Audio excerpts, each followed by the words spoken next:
Harlem night. Neon on wet pavement. A doorman's glance that lingers half a second too long, like he recognizes trouble before it speaks. Inside the Alhambra bar and theater, the air is thick. Smoke, laughter, low music under conversation. Tables packed close enough that secrets travel by accident. Bumpy Johnson sits with a woman at his table. Calm, composed, the kind of calm that makes other men feel like they're moving too fast. Dutch Schultz didn't send a gunman. He sent a knife because a knife is personal, and the man carrying it isn't from Harlem.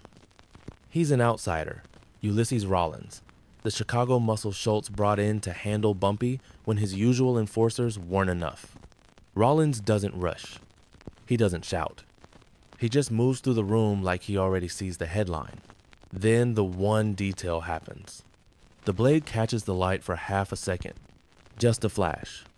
Not enough for the whole room to notice, but enough for Bumpy. Bumpy's eyes track the approach. No surprise. Only timing. Because this isn't a random attack. It's a message. We can reach you anywhere. And Bumpy reads messages the way other men read menus. Rollins closes the distance. 1 table, 2, close enough now that most people would freeze, close enough that a lot of men would die sitting down. Bumpy doesn't. He pushes back from the table, smooth, controlled, like he's standing up for something ordinary, like he's just going to adjust his coat. But the room shifts, because the knife man is almost there, and Bumpy stands up first. What we know about this night comes mainly from later biographies and retellings, not airtight same-day newspaper reports. The spine holds, but some details live in legend. Dutch Schultz didn't wake up one day and decided to pick a fight with Harlem for sport. He came hunting cash that never sleeps, the numbers game. A neighborhood lottery with daily action, steady money, and a customer base that didn't care what Wall Street was doing. And by the early 1930s, as prohibition money started to wobble, Schultz, already known for violence, looked at Harlem's policy racket like a replacement engine. Quiet, reliable, endless. But Harlem wasn't empty territory. It had its own rulers, its own bankers, its own muscle, Stephanie Street. Claire at the top of a machine that employed runners, comptrollers, and bodyguards. And Bumpy Johnson as a key lieutenant in that world. When white gangsters tried to muscle in, Harlem didn't just lose money. It lost ownership. And that's when the deaths started stacking up. Later accounts describe bodies piling up in a war centered on control of the numbers. So Schultz wants Bumpy gone. Not arrested, not scared off, removed. And here's the problem. A loud hit brings heat. A gunshot in Harlem echoes into courts, newspapers, city hall, into the very attention Schultz can't afford while he's trying to expand. What he needs is something quieter, something closer, something that doesn't sound like a war until it's too late. That's why the story turns toward an outsider. In later accounts, Schultz's Harlem muscle gets disrupted. One version says Schultz had his tough bub Hewlett sent to jail, so he imports a hitter from Chicago, Ulysses Rollins. Not a local face. Not a Harlem name. A stranger. Because a stranger is harder to read. That's the point. A knife man doesn't need perfect aim. He needs distance, timing, in a few seconds where nobody's paying attention. In the logic of the underworld, a knife is a certainty, personal, silent, intimate. The kind of weapon you send when you don't want a message. You want a result. And by the time Harlem realizes what Schultz sent into the room, the knife is already moving. The Alhambra isn't just a backdrop.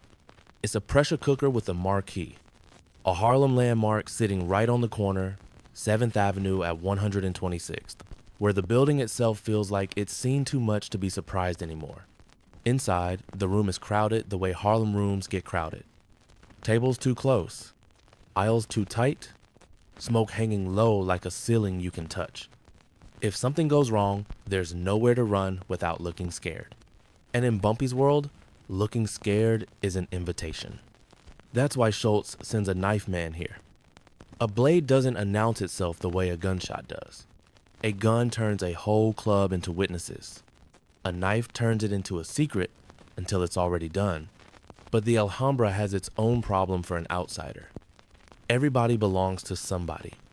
Regulars have faces, waiters have rhythms, doormen remember shoes, and Bumpy knows rooms. He knows what normal feels like. So when something is off, when a man moves through the crowd like he doesn't care who's watching, Bumpy clocks it. Not by staring, by timing, by noticing who isn't laughing, who isn't drinking, who isn't looking at the band. The Alhambra is loud, but it's also honest. It tells you when a stranger is wrong. And that's why, when the knife catches light for that half second, Bumpy sees it before the room does. Because the room is distracted by music. Bumpy is distracted by nothing. Rollins doesn't burst into the Alhambra like a villain. He blends. That's the point. Calm face, neutral eyes, no anger showing on the surface, just a man moving through crowded tables like he's done it 100 times in 100 cities. And his hands, later retellings always mention the hands. Fast, efficient. The kind of speed that makes violence feel inevitable once it starts. The knife stays hidden until it matters. Not brandished, not flashed. A blade doesn't need an introduction. It needs distance closed. But Bumpy clocks him early. Not because Rollins looks evil, because he looks wrong. He moves like he belongs, but he doesn't move like Harlem. He doesn't greet anyone, doesn't nod, doesn't pause like he's listening to the room. He's not here to enjoy the night. He's here to finish it. Around them, the club stays loud. Laughter, glasses, music under smoke. People talking over each other like nothing in the world could cut through the noise. But in Bumpy's head, it all drops out. Like someone turned the volume down on life. Because once you've seen enough attempts, you stop reacting to danger like a surprise. You react to it like a schedule. And then it happens again, the one detail. The blade catches light for half a second. A flash so small, most men would miss it. Bumpy doesn't. Rollins closes the distance. 1 table. 2, close enough now that the attack is supposed to be automatic, supposed to be unavoidable. But the mistake wasn't the knife. The mistake was giving Bumpy a second to choose the moment. Because Bumpy doesn't wait for the blade to move first. He stands up first. Not fast like panic, fast like decision. The chair scrapes just enough to cut through the music. For a fraction of a second, the band keeps playing because the room hasn't caught up yet. Because most people don't recognize violence until it has a sound. Then Bumpy's hand disappears under his jacket and comes back with steel. Later accounts describe it like a switch flipping. Bumpy had his own blade and he used it with famous speed. The kind of speed that doesn't look like a fight, it looks like an outcome. Rollins is close now. Close enough that the knife is supposed to be personal. But Rollins is the one who gets surprised by intimacy. Because the mistake wasn't bringing a knife. It was believing the knife meant he controlled the first second. Bumpy takes that second away. It's quick, 10, 15 seconds at most. No choreography. No circling. Just a sudden burst of movement in a tight aisle where bodies and tables give nobody room to breathe. Bumpy steps into him. And the blade works. Again. Retellings emphasize repeated slashes. Enough to drop Rollins hard. Enough to leave him bleeding on the floor while the room struggles to understand what it just witnessed. The music stutters. A note dies mid-air. A glass tips over. Somebody gasps. One sharp inhale that sounds louder than the whole band. Then, nothing. Not silence, like peace. Silence, like shock. The kind of quiet that happens when everyone realizes a line was crossed and they don't know who's allowed to speak first. Rollins goes down badly wounded. He isn't just hurt, he's stopped, the way an outside enforcer is supposed to stop other people. Bumpy doesn't linger over him. That's the part that makes the moment feel unreal. He doesn't keep swinging. He doesn't grandstand. He doesn't shout who sent you. He doesn't turn it into a speech. He steps back like the work is already finished, like the message has already been delivered. Because in Harlem, this kind of violence isn't performed for entertainment. It's performed for information. And the information is simple. Dutch Schultz sent a stranger because a stranger is harder to read. But Bumpy read him anyway. People at nearby tables are frozen. Some half rise like they want to move, then sit back down like moving might invite the blade their way. The doorman at the front suddenly has nothing to do. Waiters don't know if they're supposed to run, help, or pretend they didn't see it. And Bumpy just stands there a beat longer, eyes calm, breathing steady, like the whole room is a chessboard and he's already counted what comes next. Then he turns back toward his table. Not hurried, not rattled, just controlled. As if the violence was the short part and the real power is what happens after. And when he sits down again, the room finally exhales. One collective breath, shaky and delayed, because everyone understands the truth that's hanging over the smoke. Schultz wanted certainty. Bumpy gave it to him, just not the way Schultz planned. Bumpy doesn't chase the chaos. He doesn't stand over Rollins like he needs the room to confirm what just happened. He steps away from the body like the violence is already finished business and returns to his table. And that's where the legend gets born. Because the room is still frozen, the band doesn't know if it's allowed to play. A waiter is halfway between running and pretending he didn't see anything. Somebody's chair is tipped back at a crooked angle, abandoned in mid-panic. Rollins is on the floor, bleeding, broken, the outside certainty. Dutch Schultz, shipped into Harlem, now reduced to a problem nobody wants to touch. Bumpy sits down like he never left. And in several later retellings, tied to memoir, biography style accounts, he does the smallest, coldest thing possible. He straightens his tie, not to look pretty, to signal control, to tell the room that was a sentence, not a struggle. Then comes the line people repeat for decades because it sounds impossible. Not as a court transcript, not as a verified word-for-word quote, as oral history, as legend, as the kind of detail that survives because it feels like a signature. Bumpy picks up the menu and says he suddenly wants spaghetti and meatballs. And that's the moment Harlem remembers. Because the violence was the message. But the calm was the signature. The room doesn't remember the cuts first. It remembers what came after. Because violence, especially in a place like Harlem, has a familiar rhythm. People scream, chairs tip, somebody runs, somebody bleeds. But this was different. When Bumpy sits back down like nothing happened, the whole club realizes the truth they don't want to say out loud. That wasn't luck. That was control. A man doesn't accidentally beat a knife attack at close range. A man doesn't accidentally end the danger in seconds. And a man definitely doesn't accidentally turn the aftermath into a dinner order. That's why the spaghetti detail survives. Because it's unforgettable. It's the kind of line that spreads faster than the facts, passed from table to table, block to block, until the story becomes bigger than the wound. Multiple later retellings repeat the same beat. Rollins goes down, Bumpy steps back to his table, and acts like he's still in charge of the night. And in that moment, Rollins isn't just beaten.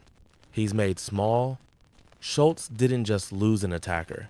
He lost the idea that an outsider could walk into Harlem and write the ending. Because Bumpy doesn't just survive the attempt.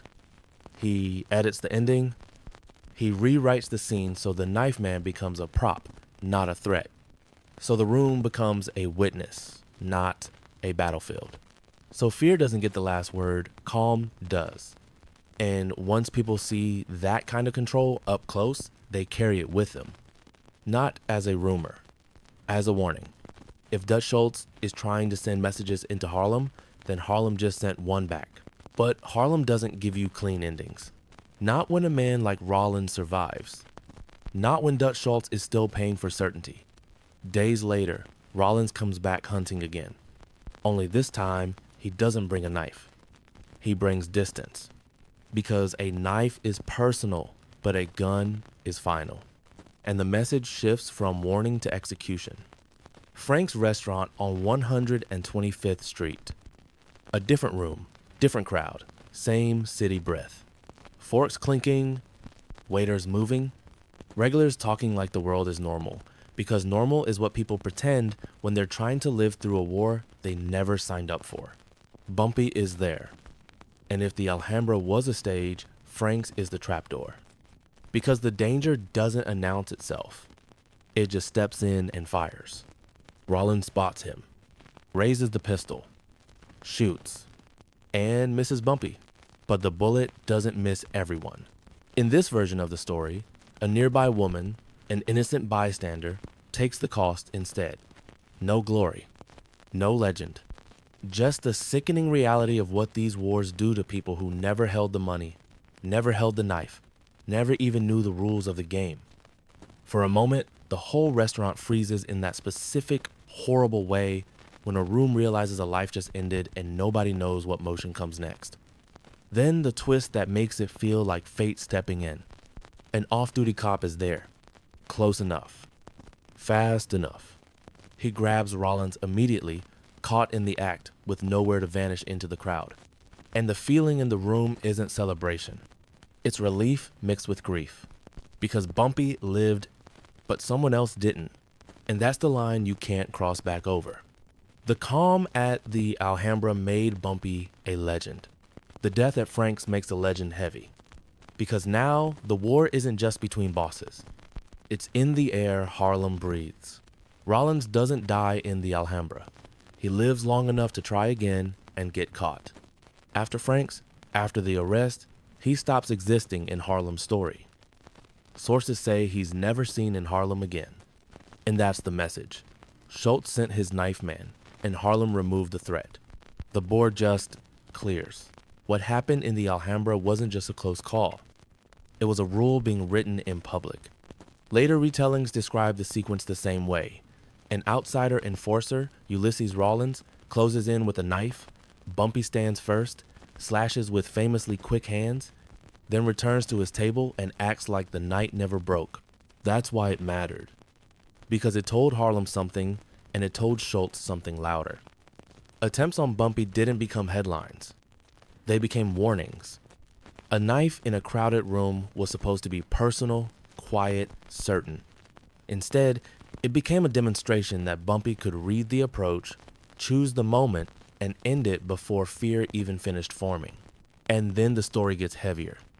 Because the danger didn't stop, those same accounts say Rollins survived and came back days later at Frank's restaurant on 125th Street with a gun. He missed Bumpy, killed a nearby woman, and was grabbed immediately by an off-duty officer, caught in the act. After that, Rollins disappears from Harlem's picture. That's the real impact. Schultz didn't just lose a fight. He lost a tool. A key enforcer sent from outside to solve Harlem with certainty, removed from the board by a mix of Bumpy's speed and the city's bad timing for Schultz. And in a wider numbers war where control depended on intimidation and momentum, this kind of moment shifts gravity. It strengthens Bumpy's reputation as a man who doesn't just survive attacks, he controls the story afterward. It becomes legend for one reason. Survival is common in gangster lore. Composure is rare. He didn't just survive the attempt. He edited the ending. Striking first was the tactic.